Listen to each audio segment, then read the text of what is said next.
Glucose. Find the glucose test in the chemistry section.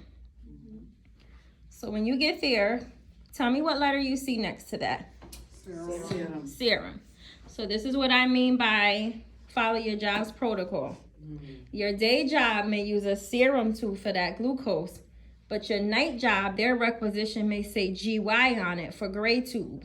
So it's very important that if you're working multiple jobs, you're following the company protocol and you're not just going saying, okay, I use this tube at my day job, so I'm going to do it at my night job. That's a perfect example. Right. So you see serum there for glucose, but you'll see gray at your other job.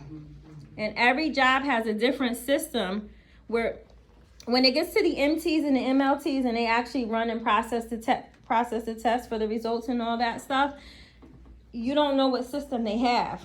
So they may have a system that can't run a glucose test off of that serum tube. So if their requisition says GY, you need the gray tube, okay? And when in doubt, you always ask questions. If you don't know something, you always ask, okay? Okay. Any questions about that? All right, you guys understand why that's important though, right? Yes. Okay, because if someone needs, let's just say, I want to give you a good example here. Okay, so a patient that you have to draw your blue tube on, right? What test are you usually doing the blue tube with? The PT. Yeah. Mm-hmm.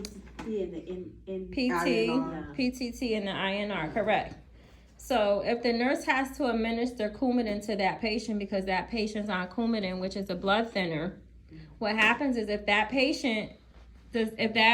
test comes back incorrect because you actually didn't fill the tube up to the top, or you didn't put it in the right tube, the nurse can't give the patient their Coumadin because they don't know how much to administer because they don't have the lab results. What if you overfill it?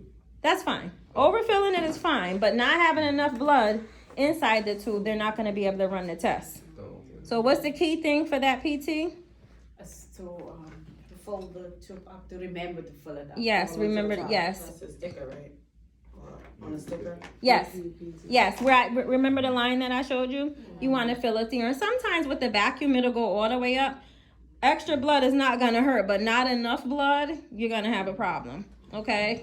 Because if I'm the nurse or you're the nurse on the shift and this patient keeps going to the lab and every day it's an issue with their blood, what happens is you may think that is not a big deal, but the job is providing food for many of people at that facility.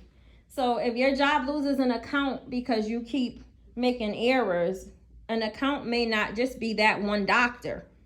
That account may be 30 different doctors.